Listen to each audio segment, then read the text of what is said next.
between the host and the listeners about their relationships. This show is not an attempt to assess, diagnose, or treat any mental health or illness condition. Please consult your physician, psychiatrist, or psychotherapist for personal matters.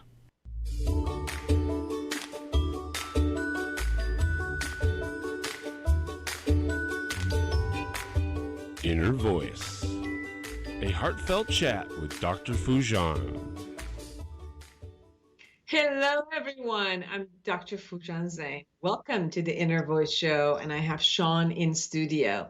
This is a show about what matters most in our life, our minds, our thoughts, feelings, actions, relationships, and our fulfillment in this beautiful journey of life. In this show today, I will bring you a conversation with Dr. David Burns. He's the Professor Emeritus of Psychiatry and Behavioral Sciences at the Stanford University of Medicine and the best-selling author of Feeling Good and Feeling Great. We're going to talk about how to work with your negative beliefs.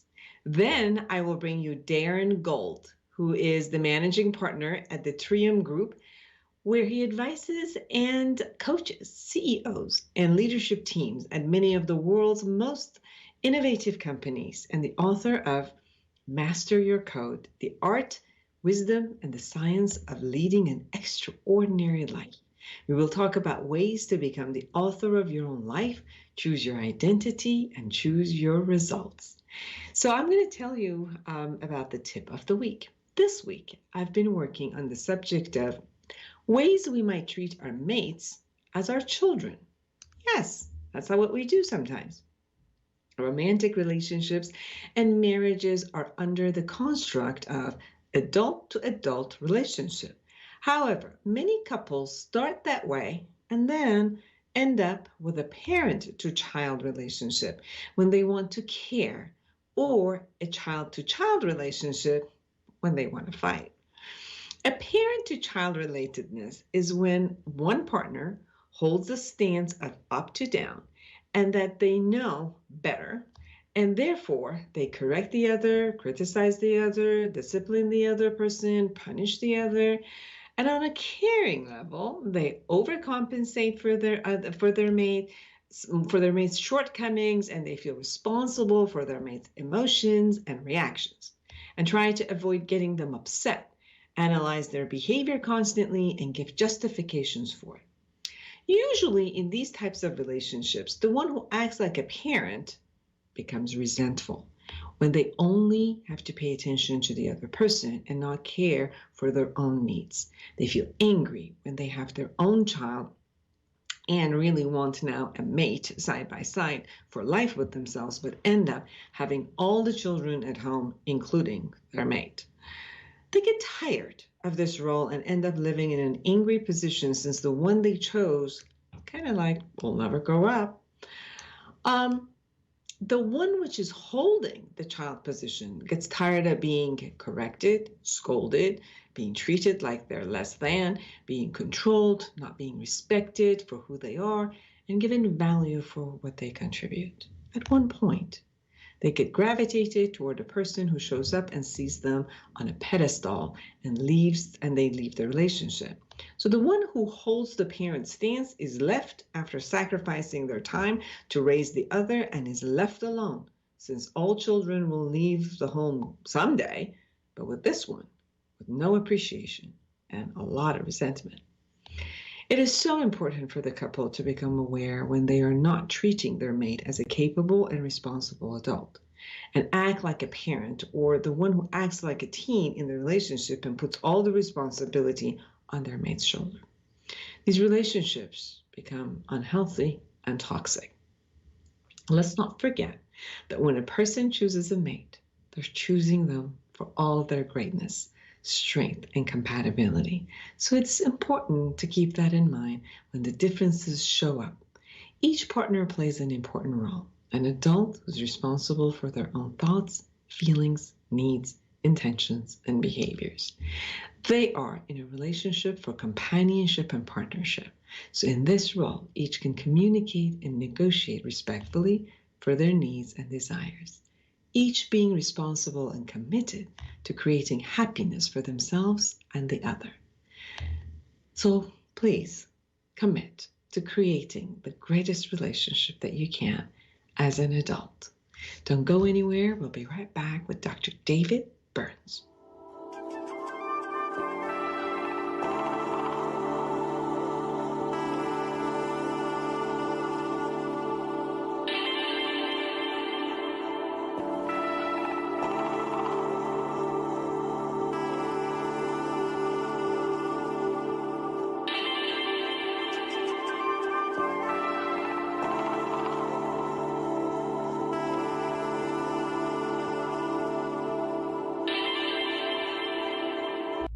Join the conversation every Monday afternoon at 3 p.m. Pacific for Inner Voice Heartfelt Chat with Dr. Foojan. Dr. Foojan is a radio and TV host, international speaker, psychotherapist, life coach, and the author of Life Reset, The Awareness Path to Create the Life You Want. She brings you the latest research and interviews with experts in the field of cognitive sciences. Anyone who loves to grow and create growth for humanity gets a voice on this call-in show. Inner Voice Heartfelt Chat with Dr. Foojan. Monday afternoons at 3 p.m. Pacific on Smart Talk KMET 1490 AM and on KMET1490am.com.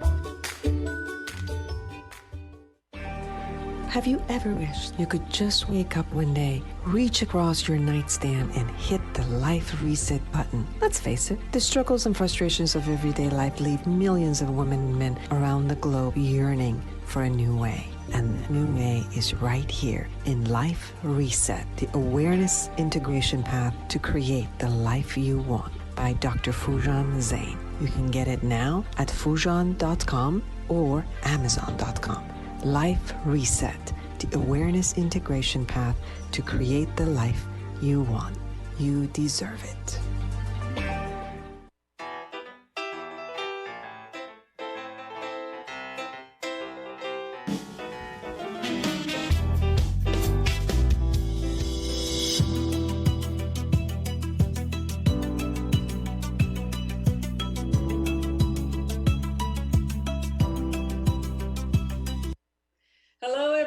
Welcome to the Inner Voice Show. I'm Dr. Foojan Zeine, and I am so excited to have Dr. David Burns with me.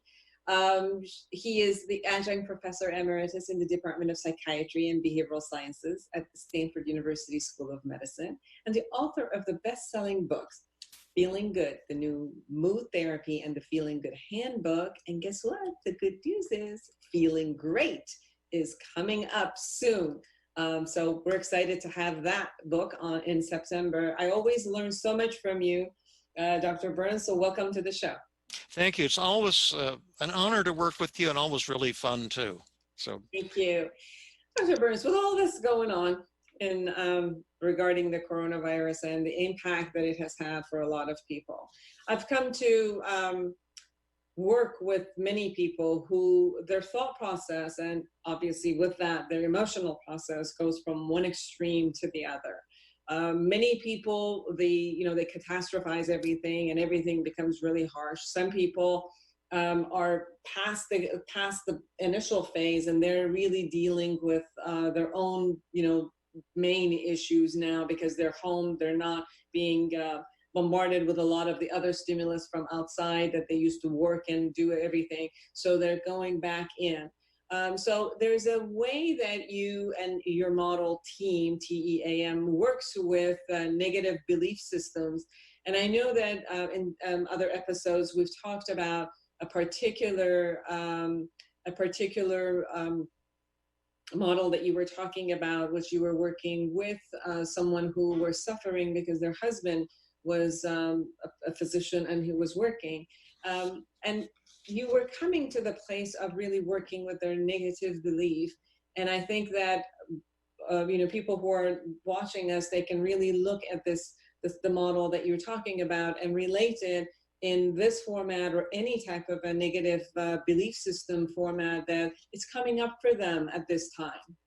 Yeah, let's see, if you didn't tune in yesterday, we're working with a young woman, Taylor, who's a psychologist, but her husband's an intensive care unit doctor on the front lines, and he's and also an ER doctor. So he's just working with corona 16 hours a day, and 3 of his colleagues are in the intensive care unit because they got corona, and they've been intubated, which is a grave sign. And he's worried that he might and probably will pick up the coronavirus. And then I've been working with his wife, who's in a state of intense panic about this, intense depression, intense anger, intense frustration. And she's, giving herself a lot of negative messages as well that are causing these feelings. And so after empathy, I go, it's testing, T equals testing. I measured all of her moods at the beginning. E equals empathy. I empathized with her, let her pour her heart out, provided support. And then comes A, which is assessment of resistance. And essentially, I asked her, now, is there something you want help with in today's session? And to make a long story short, she said what she wanted was all of her negative thoughts and feelings to disappear, because she's tired of, sobbing for 30 minutes to an hour every night and worrying constantly, am I going to lose my husband? So I said, if we had a magic button right here, and let's imagine that if you pushed it, all your negative thoughts and feelings would disappear. Would you press the button? And like just about everyone I work with, she says, yeah, show me the button, I'll press it. I'm tired of feeling so horrible. And then I said, well, we don't have a magic button, but I've got fantastic tools. And I'm sure I could help you reduce these feelings dramatically today, but I'm not sure it'd be a good idea to do that. And then she, like everyone, says, well, why not, David? This is what I need. I've been suffering for weeks, crying my heart out in fear, anger, agony, trying to manage my kids. I'm overwhelmed. And I said, well, before we use these tools, maybe we better see, what do these negative thoughts and feelings show about you that's positive and awesome? And this is the powerful new and totally unique feature of team therapy, to help the patient. I never try to help the patient. Instead, I'm going to try to argue that she should not change by showing her what's great about her negative thoughts and feelings. And that's the opposite of what 99% of mental health professionals do. And so I said, let's show, like, you're 100% sad. You're as sad as a human being can be, as depressed as a human being can be. What does that show you about you that's positive and awesome? What does it show about you and your core values? And what are some benefits to you in feeling tremendous sadness? And then it began to dawn on her that her incredible sadness and her 100% anxiety is actually an expression of her love for her husband, Greg, and her love for her kids and her love for her family. And that these feelings are beautiful that she has. And they show her vulnerability. And if you want, I'll send you a photo of her and her husband on the beach, when they had first met. It's the most beautiful, love picture you can imagine. And that's her feelings are an expression of that love. And if she presses the magic button, then the negative feelings disappear. But then it would be like saying, oh, my husband's about to die and I'm happy and euphoric. Mm-hmm. You see, it would be horrible. It's great to have those feelings. They show your vulnerability. They show what's most beautiful about you, Taylor. And she got that. And then another, what else is good about your anxiety? How is that going to help you? And she says, well, it's keeping us safe. And we got Greg to move, 6 blocks away. So he's not going to, if he catches it, he's not going to bring it home and infect me and infect the kids. And I'm doing everything I can to protect him and to protect the kids. So we don't want the anxiety to go to zero either. The anxiety is healthy. It's not caused by a chemical imbalance in your brain, as the American Psychiatric Association would have us believe. It's an expression of what's beautiful about you. And then you're feeling bad, 50% bad. What's great about that? And then she said, well, it shows that I'm realistic and that we're uh, living in difficult circumstances here. It's appropriate to feel upset. The kids are here all the time. I'm having to manage them. I'm having to manage my patients. And these negative feelings also help us connect on a deeper level, like help me connect on a deeper level. I hadn't seen Taylor since she was in my Tuesday group at Stanford. And since then, she's moved back to New York and developed this wonderful treatment program. And, she used to come to every Sunday hike that I had for 2 years, and we got to know each other well. And here it is a chance for people to connect more deeply with these negative feelings. And then her loneliness shows that she's a social person, that she loves connecting to others. If she was not lonely, it would be like she didn't care about people. And her hopelessness and discouragement, it shows that she's realistic. Her husband is on the front lines. The danger that he'll get the coronavirus is exceptionally high. And so if she wasn't feeling hopeless and discouraged, she'd be not tuned in. And in addition, her hopelessness can protect her from disappointment, so she doesn't get her hopes up and then suddenly get crushed later on. Her frustration, she decided, shows that she's a problem solver, that she hasn't given up. Mm-hmm. And then her anger shows her passion and her desire to protect her husband from injustice. So that simple procedure, which took about 10 minutes, and then I say, well, now, Taylor, maybe you don't want to press that magic button. Let's say we had a magic dial and could just tune all the feelings down to some lower level. What would you want? And then I had her write these down as goals. And her goal for depression was to reduce it from 100 to 50. Oh. She said 50, that would be appropriate. How anxious? She wanted her anxiety to go from 100 to 20. She says, I don't need a whole lot of anxiety. You feel bad, 50. What would you like there? She said, I want it to go to 10. You feel lonely and abandoned, 90. How much do you want to feel there? She said, I want to feel 20. How hopeless do you want to feel? She wanted to go from 90 to 25, wanted her frustration to go from 100 to 5. And strangely enough, she only wanted her anger to go from 100 to 50. And that's the end of that third part of the session, the assessment of resistance. And I might say that what this does for the person is several things. First, when you see what's beautiful about your negative feelings, you don't have to be ashamed anymore. And in our culture, it creates shame around, mental disorders, so to speak. And I'm saying these aren't mental disorders for the most part. This is your core values speaking.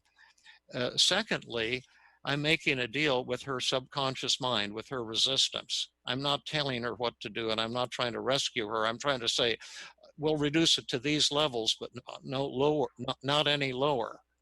But then, of course, I told her we have to be careful because the techniques are so powerful. Like, you only want your depression to go from 100 to 50. It could drop as low as 10 or 15, but don't worry. If it goes that low, I'll help you get it back up to 50 before the end of the session. And that brought some laughter, and that's always a healing thing. But these goals, the goals can change once we get to working. And there's 3 or 4 other wonderful things about assessment of resistance, but since I can't remember what they are, I'll stop talking for the moment. One of the things as you were talking came up for me with your model. Is that a lot of times, we split ourselves into the areas that we like about ourselves, or feels good, or it's joyous and it's comfortable. And then, we set up a negative value for the areas where we don't like, or it's uncomfortable, or the feelings that are uncomfortable and the thought process that are uncomfortable. So we split them into a good or a bad, yeah, an evil thing. And one of the things as you were sharing, it's you're allowing the person to bring these two sides together and look at everything that they named as the bad, or uncomfortable, or I don't want it, and see the beauty also in that side of them. So they're also looking at no matter what, they're looking at their own beauty and everything that is right about them. Although it might appear that they named it as bad and I don't want it, that their resistance about not wanting it becomes less because you're looking at the beauty within it. So then they get to embrace whatever part of them and have it to be embracing it. And it's like, it's all of me. And obviously it has a purpose that it's here. So I'm going to allow it. There's an allowance of having that area be present as is and do its function without, fighting it, because the fighting part of it with us and our depression or anxiety, and it shouldn't be that way. I shouldn't be crying. I shouldn't feel hopeless and helpless and all of this.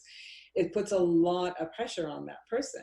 And you're kind of like eliminating that pressure and saying, this is all the beauty that you have, and they're all here for a purpose. So allow them to be. And then you could, dial them down and do. You really got it. I love the way you summarize that. And then the paradox. See, when you say, I shouldn't be so depressed, I shouldn't be so angry, it actually intensifies the negative feelings and you get stuck in them, like fighting your way out of quicksand. And the harder you fight, the deeper you go.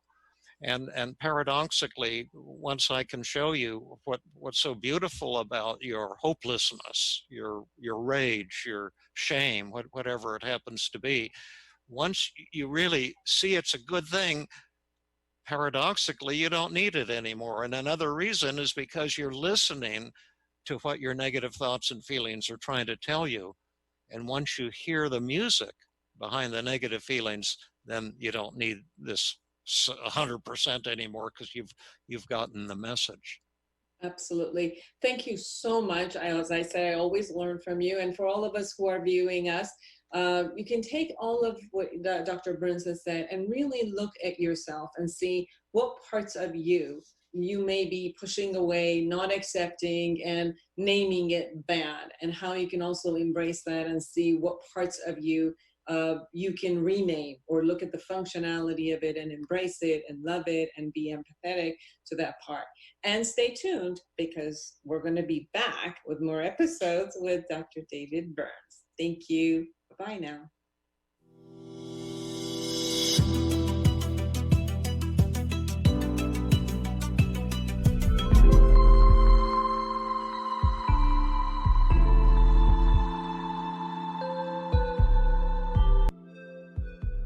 Are you afraid?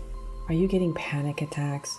Are you getting bored and can't stand it anymore at your home? Are you finding yourself in a bind with a relationship at home? Are you wondering what all of the fuss is? And are you determined to guard yourself against all others? Or worried about, how am I going to pay my rent or mortgage? In respect to the coronavirus stress, I'm offering a sliding scale online psychotherapy for anyone in California and life coaching to anyone in the world who's suffering financially. Please connect with me at Foojan.com, Foojan.com.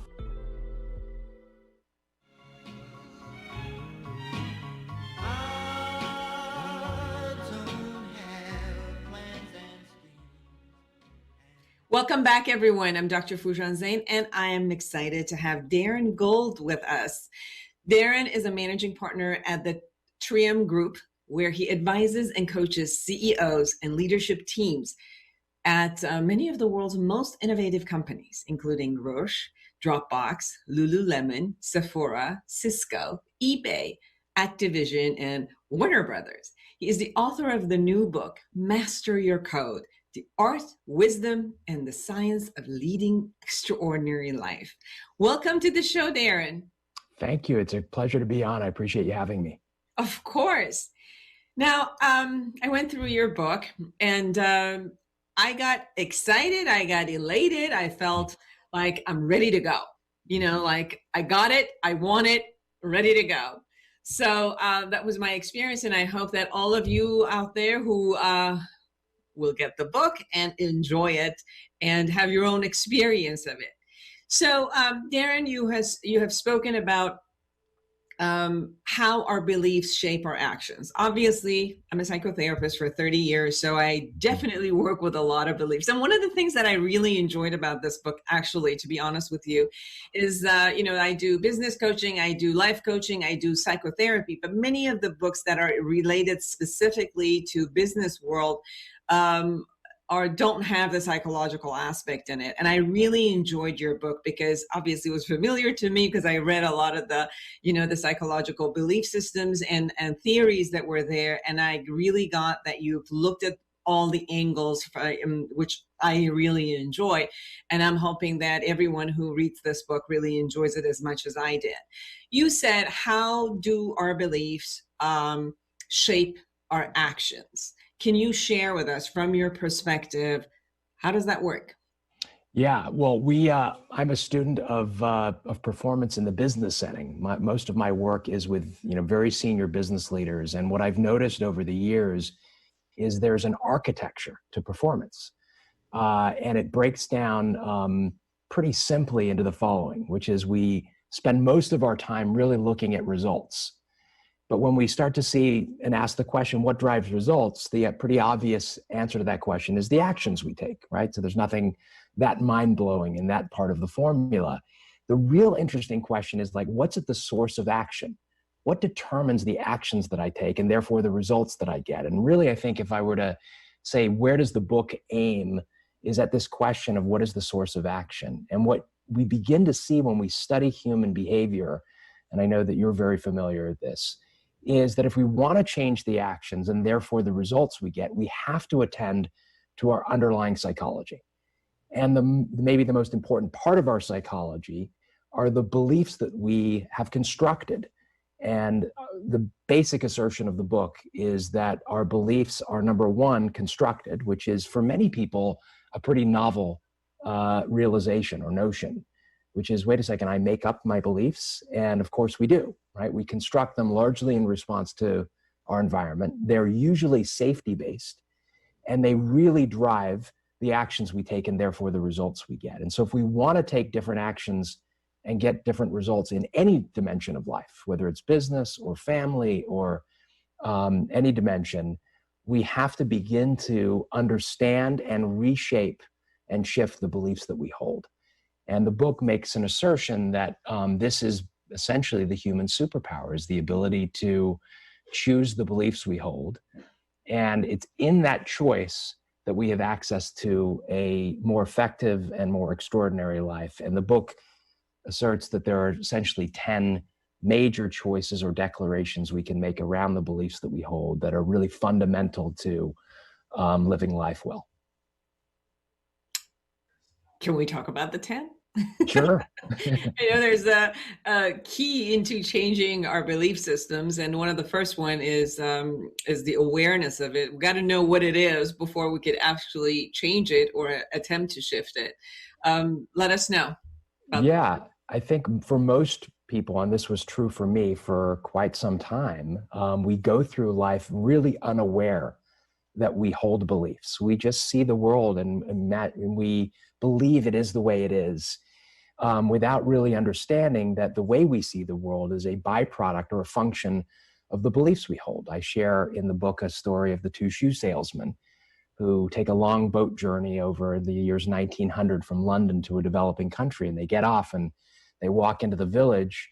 The first shoe salesman looks out and says, "Oh my gosh, no one here wears shoes. Total disaster. I'm going to be on the next boat home." The other shoe salesman says, "Glorious opportunity. No one here wears shoes yet. Please send more inventory fast." And it's a really interesting illustration of the way we see the world, the way the world shows up to us, and therefore the actions that we take. One shoe salesman says, "I'm going home." The other says, "I'm getting more inventory," is a function of the beliefs we hold. And so the very first chapter deals with this awareness. And if we're going to really be the author of our lives, we have to be aware of the beliefs that we hold. And it's in that awareness that we discover this human superpower that I get to choose the beliefs that I hold. I can choose beliefs born out of scarcity or fear, or I can choose beliefs born out of optimism and hope and possibility. And the choice is yours to make. It's not easy, but it will drastically and pretty radically transform the quality of your life. Absolutely. I created a model, awareness integration model, which talks about where do beliefs come and how do we go not only be aware of it, but also take away some of the beliefs that we got through trauma, such as what you just talked about. Yeah. Many times we create a ceiling for ourselves and we limit ourselves because of something that showed up. Either we took it on from our family's culture that in order to keep safe. So it was easier just to kind of take on what they had and continue it as a belief. And that shows up a lot in businesses also. Mm-hmm. And then, you know, some of it that got created with trauma. I remember looking at creating a lot of new businesses. And then right when it got to a certain point, I was like, okay, I'm done. I need to sell it or I need to move on. And then at one point I looked at and I thought, that's interesting. That's exactly what my father did. He was an entrepreneur, which he took in businesses, brought them to the country. And then within 2 years, he sold them. So he chose, or whatever his choices were, which I don't know where they were, but the results showed that there was no skills beyond keeping and maintaining something beyond 2 years. And it was interesting that when I got that, it's like, I've never had that in my community of my family. So if I wanted something more, I needed to get off that belief system and actually learn it from out there, be interested, because if I just went with the reservoir of the experience that had come to me, those experiences would only limit me to whatever my parents had. And to go kind of like, you know, beyond that threshold that we keep ourselves in there. But awareness was the first key to really opening that up. Yeah. I mean, what you're pointing to is something fundamental, which is we develop, you know, what I call in the book a program, a set of subconscious safety-based beliefs, values, and rules that really drive our behavior, automatically drive our behavior and limit our results. In many ways, they serve us. But our environment, particularly our childhood environment, is one where the thing that's most important for us is psychological survival, to be loved, to be safe, to be included. And so we begin to subconsciously adopt a set, you know, hundreds of beliefs, values, and rules that automatically drive our behavior, limit our results. And what you're pointing to is the discovery of that program, the awareness, and then the awareness that you can have some agency in reshaping it, rewriting it, really, in what I call mastering your code, which is a distinction that I offer as opposed to a program. A code is a consciously chosen set of beliefs, values, and rules that's purposefully designed to really serve you and lead to an extraordinary life. And so the premise of the book is this process of self-mastery, which is beginning to discover what are these rules and beliefs and values. Sometimes, like, it's interesting to know where they came from, sometimes not, but like, do I have to be run by them? Mm-hmm. Or can I say, here's where they serve me and here's where they limit me? What would a more expansive set of rules and beliefs and values be that would really serve me? And I joke somewhere in the book, I say, you know, I was almost 40 years old when I woke up to the fact that I was being run by a program written by a 7-year-old boy. And there's something really like funny and absurd in that realization when you're like, oh my gosh. And oftentimes I'll make the analogy to a smartphone. I said, imagine trying to run your iPhone or your smartphone on a operating system from 5 years ago. It would be impossible. And we're doing that pretty much metaphorically. We're trying to run our adult lives on an operating system written by a child. And so the opportunity is to upgrade the operating system.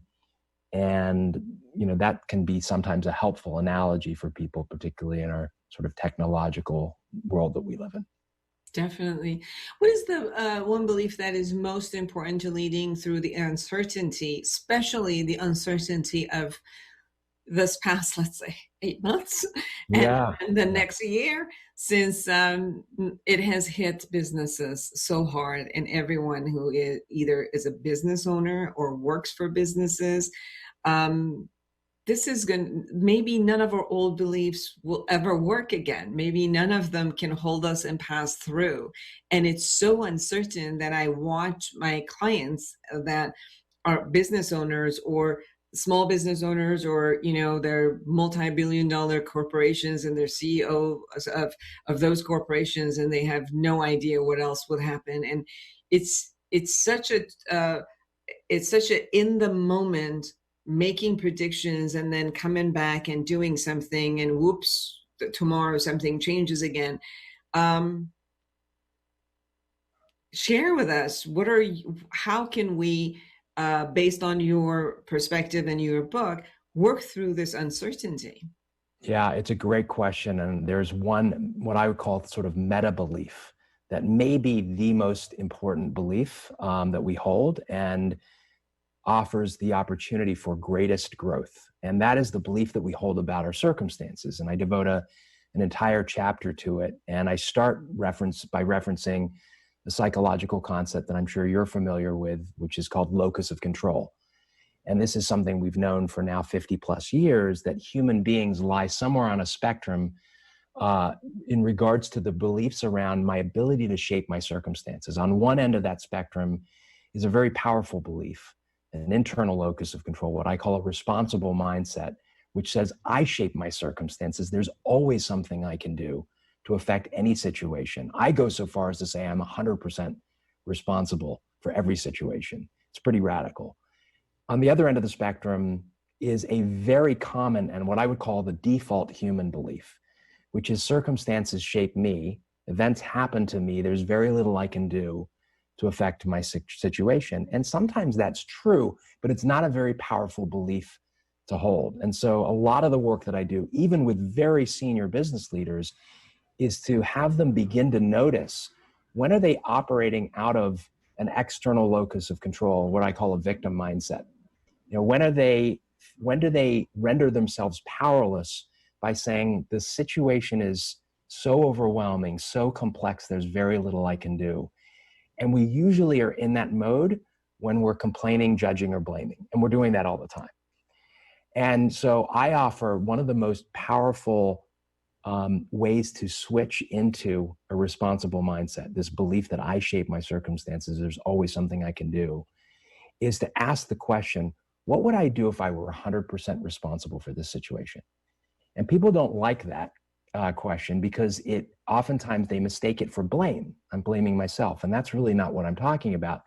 You're never going to be 100% responsible. But if you assumed you were and asked that question seriously, what will appear are a set of actions that are totally new. And that's where we get effective action and better results. And so if I were to say, what's one belief and one triggering question to get you into that belief that will help us in these really complex, uncertain, volatile times, it's this notion of I'm 100% responsible for every situation, even though that may not be true. And I start by asking the question, what would I do if I were 100% responsible, is a incredibly empowering shift. It really is. There's one thing that shows up as I've worked with people, where when they are faced with that question, that I am responsible, this fear of the enormous concept of, well, for sure, I'm going to fail, shows up. And the fear of failure many times makes us not only play small, play the victim, and hold on to beliefs that certainly has not worked for us. We have the result. We have tangible result that it doesn't work for us. But at least it's more like it's the familiar belief that at least I know it doesn't work, versus it's changing it to a belief that now I have to face that it might not work. Yeah. So this fear of failure, when some people say it's a fear of success, I'm like, no, even the fear of success is more like, then what happens after that? It's like, can I sustain that success? Can I maintain that success? And then if I go all the way there and then I fail, it's really a big fall. So, I might just stay here. What are your thoughts about that area of fear that holds us, doesn't let us change our beliefs or shift to something bigger, and shift to, let's say, the reality of, at least I'm responsible for my part. Even if that part is real, the other part could be an assumption which I can operate from. But even the minimum part of Right. I'm responsible for my thoughts, my emotions, my behaviors, Yeah. and even taking responsibility for that, it's almost like then I have to take responsibility for all my results. Well, then it might mean that I failed. What are your thoughts on that? Well, it's number one, it's very common. We all operate from some place of fearing, what would it look like to fail? And I think the thing that holds in place a victim mindset is a massive short-term payoff. And the short-term payoff is I get to avoid responsibility. I get to point the finger and externalize responsibility. So if things don't go well, I have somebody to blame. And that's understandable. We are sort of conditioned as children, right, to operate from that place. And it does really give you a short-term benefit. In the long term, what you're pointing to is it deprives us of massive growth and satisfaction and joy and fulfillment and agency and power and effectiveness in life. And so for some people, it requires what the late leadership expert Warren Bennis called a crucible event. That I have some event in my life that finally, right, gets me to confront, do I want to keep playing it safe, or what Larry Wilson called playing not to lose? Or do I want to play to win in life? And it's a big jump. And it's a big jump that I have a lot of empathy for much of my early adulthood. As I look back and I'm really honest with myself, it was a largely playing not to lose strategy. And in some respects, it takes some life experience, a little bit of pain and suffering, that you become tired of the results that you get from a playing not to lose strategy. And you begin to develop the maturity and courage to recognize that we've one life to live. It's not that long. And the long-term benefits of playing to win, to taking risks, to being comfortable owning responsibility is an empowering place. And the work that I do is a lot about making this shift. And sometimes it's subtle, sometimes it's pretty drastic and dramatic, but everybody is facing it. It offers an extraordinary benefit if you're willing to take it on, and not everybody is. Yes. You talk about shifting from looking at I am who I am, which is a fixed position, to I'm the author of my life. And looking from a perspective of being an author of your life, it takes that kind of an awareness. And you talk about reaching the adult stage of development. I love this conversation because right at the beginning of the show, I speak about how much it's important for us to be the adult in our relationship, in talking about marriages and internal relationship, but how much it's important to be in adult stage when you are also in business. Sometimes in business meetings, what I experience, and I'm sure you experience it in your way, which is I experience people who have sibling rivalry with each other in the meeting. It's almost like they exactly the same way that they've had their sisters or brothers, or whether they were the only child or the older child, the same dynamic shows up constantly it takes them right to their childhood and the way that they deal with each other. Or like in relationships. And sometimes I look at a person and see that if they have reached that adult stage of development within themselves, then you could see it across the board in all relationships. Sometimes you see someone which acted as if, because they learned it in that environment, to act as an adult and think like an adult in one area of relationship, but they haven't really transferred it to another areas of their life. And I really enjoyed when I read that in your book and saw that it's there. Can you share a little bit about that perspective? Yeah, well, I'll bridge it to one of the concepts in the book, and it goes to the comment you made earlier around trauma, whether it's severe trauma or more commonplace trauma. We all, as children, experience some traumatic event where our self-worth is questioned, where we don't feel loved, where we don't feel included. And I speak about in the book that in that moment of not feeling safe, not feeling included, not feeling loved, whether it was you were teased or bullied or treated unfairly, you will develop what I call a survival strategy. some strategy that makes you feel safe and included and avoids you feeling the pain of that event. Now, for me, I emigrated to this country when I was 8. I had an English accent. I can tell you it was very cool to be 18 in California with an English accent, not very cool at age 8. And so I was teased by that accent, and I didn't know it at the time. But in retrospect, what I figured out was in that moment, I put in place a survival strategy. And the survival strategy was be liked and likable at all costs. And I lived out of that strategy, even into my adulthood. Now, that strategy served me well in many ways, and it really limited me. I had a really hard time being direct and honest with people. When I got into leadership positions, I was very reluctant to give people direct feedback. I robbed them of development. You could see how my likability skills on the one hand probably served me, and on the other hand were really holding me back because I was a prisoner of these rules and strategies that I had developed as a child. And so as we move into increasing stages of adult development, we begin to not only see these rules for the first time, but we begin to self-author and say, wait a second, that was a rule that was sort of written for me, so to speak. It was written when I was very, very young for good reasons, right? And they served me well at the time. I need a new set of rules. And so it's this developmental stage, which some psychologists call self-authoring, which is I begin to be the author of my own set of rules.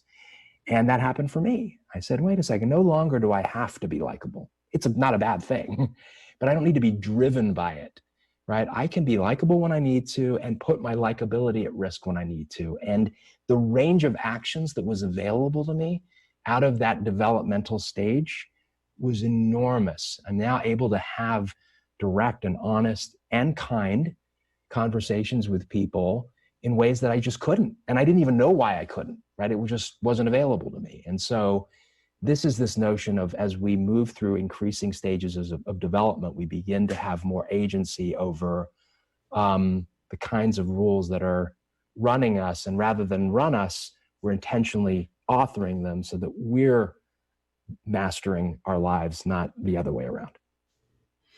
And you talked about owning our own identity and bringing language in order to support us to create those identity and choices and beliefs and character. Yeah. And this concept of the responsibility also that what comes out of my mouth is not only what I'm choosing, but I'm intending to be, so that I am my word when I say it. I am my word when when I look at being responsible and accountable, then my word are representation of who I am. And words, sometimes we only talk about it as if how I choose to say something to you outside. I would also extend it to what you say to yourself inside, to own that identity. Can you share your perspective from owning our own identity? Yeah, it's so critical. I think next to the responsible mindset, this notion of the beliefs I hold about myself are so critical. And I'm really glad that you mentioned this distinction around language, which I think is important. The language we use when we speak to ourselves, which we're doing, by the way, all the time, right, is so, so important. We are actually declaring and creating, when we use language, a reality that shapes who we are. And so I offer in this book this notion of identity that we, much like we hold beliefs about our circumstances and others and the world, we hold critical beliefs about ourselves, about our own capabilities and possibility. And these beliefs, like all beliefs, were formed early in life. They were largely formed to keep us safe, not necessarily for us to thrive. And the aggregation of these beliefs is what I call our identity. So we're all walking around with an unconscious identity. And if you look at human behavior, the most fundamental driver of human behavior is the desire to be consistent with your identity. In fact, it's almost impossible for you to take an action that's inconsistent with the subconscious identity you're holding. So if you want to take more effective actions, get better results in life, you got to have an extraordinary identity, because those two things have to go hand in hand. And so one of the real breakthroughs that I offer in the book, and it was for me and in the work that I do, is this notion that, wait a second, I hold all these beliefs about myself. I'm not even sure I even know what they are. I've never examined them. And like any belief, they're all made up so I can reconstruct them. I call it identity reconstruction. We have this opportunity to powerfully redeclare beliefs about ourselves, beliefs that are going to really lead to the kind of results that we want in life.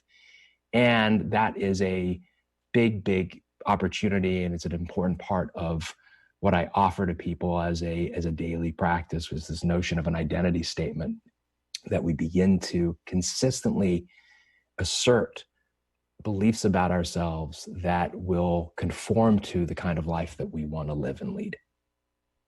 So a short time left. So one, I want to ask you if there's anything we haven't spoken about that you really want the listeners or the audience, the viewers, to know about your book and your knowledge and wisdom that you really want to share with them. And if you could also add, in the time of pandemic as we're going through, whether it's for businesses or people who are working or living in this time of uncertainty, what is a gift that you could give them to pull them through this time? Great. Let me answer those in that order you asked them. So I think there was, as I finished writing the book, the first draft of the book, I had originally intended to have a chapter on kindness. And for whatever reason, I just couldn't write one that I was really satisfied with, that was unique enough and powerful enough. And I ended up writing an epilogue around kindness. So the thing that I would want to add to make this conversation feel more complete is just the importance of love and kindness and compassion. Those are beliefs, much like anything else. And I think what our world needs now more than anything else are people who lead from a place of kindness and love and compassion and forgiveness. I do have a whole chapter on forgiveness, as opposed to seeing the world and seeing themselves and seeing each other through the lens of anger and resentment and blame, which is unfortunately what we're seeing a lot of today. So I think that's as much as the other things that we've talked about in terms of action and results and performance, there's this importance of kindness and love for me is paramount. The thing that I would offer as a daily, I'm a big believer in daily practices, daily rituals. If you study, people that have done extraordinary things throughout history, most of them have a practice or a ritual that they engage in. That I like to say that the very act of doing something each and every day without exception, doesn't matter what it is the act of an extraordinary person. So if you want to be extraordinary, however you define that, lead a fulfilling and joyful life, doing something consistently every day is a hallmark of that. And the thing I really recommend is to do something early, first thing in the morning. For me, it starts with a declaration. The first thing I do when I gain consciousness, I wake up, is I say, thank God I'm alive. This is going to be an extraordinary day. That's something that takes 2 seconds that you can do every single day. But then I advise take 10 minutes. I call it 10 minutes that will change your life. To do something consistently, whether it's a gratitude practice, a journaling practice, a meditation, whatever it is that works for you, doing something that begins to prime you emotionally and psychologically and physiologically. A breathing exercise, a little bit of light yoga, whatever it is, will begin to put you in the ownership seat of how your day is going to show up. Either your day is going to own you or you're going to own your day. And the difference between those two things oftentimes is a daily practice that's intentional and done with consistency. Beautiful. Thank you so much. Everyone, Darren Gold, his latest book, Master Your Code, The Art, Wisdom, and the Science of Leading an Extraordinary Life. You can find him at darrenjgold.com. Thank you so much, Darren, for being on my show. It was a real pleasure. Thank you for the opportunity. And for all of you out there, create an amazing life for yourself and everyone around you. And until next week, bye-bye.